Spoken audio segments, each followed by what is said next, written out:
and are deeply aware, one feels, of its significance.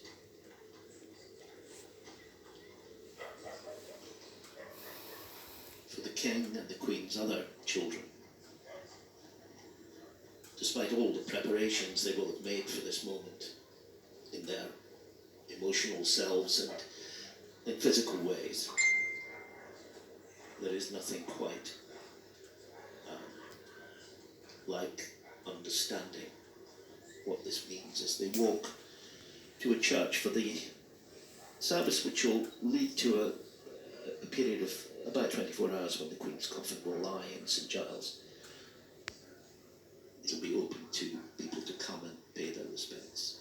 And then, gradually, day by day, back to London, to Westminster Hall, to the lying in state, to the Abbey, Westminster Abbey, for the funeral service, and there out of London to Windsor. So this really is the beginning of that long procession.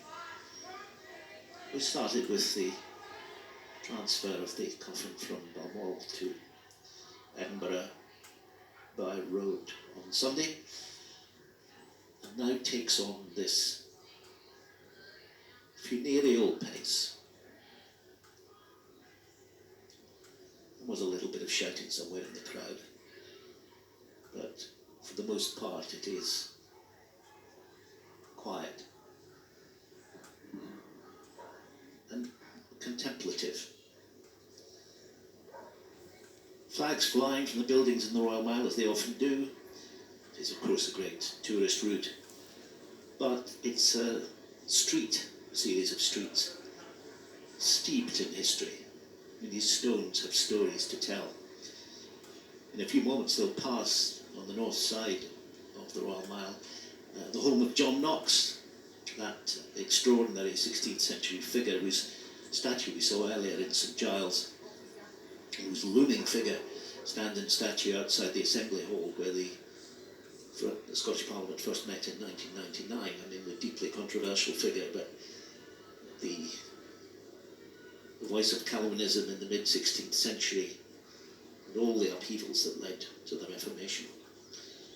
One of his homes was just up the hill there a little on the right, round the next corner.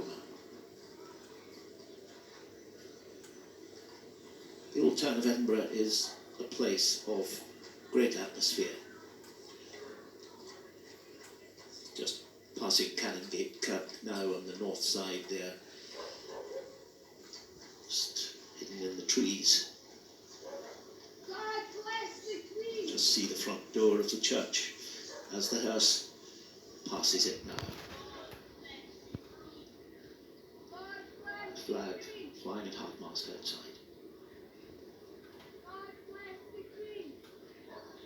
God bless the Queen, someone calls from the crowd as the King walks past.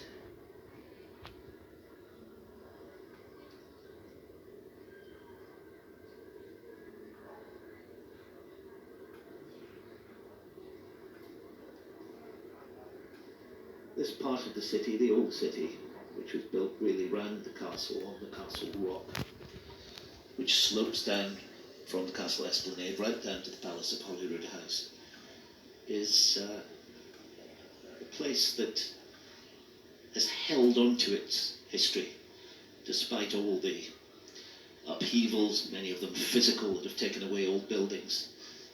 There is something left here that remains and reverberates.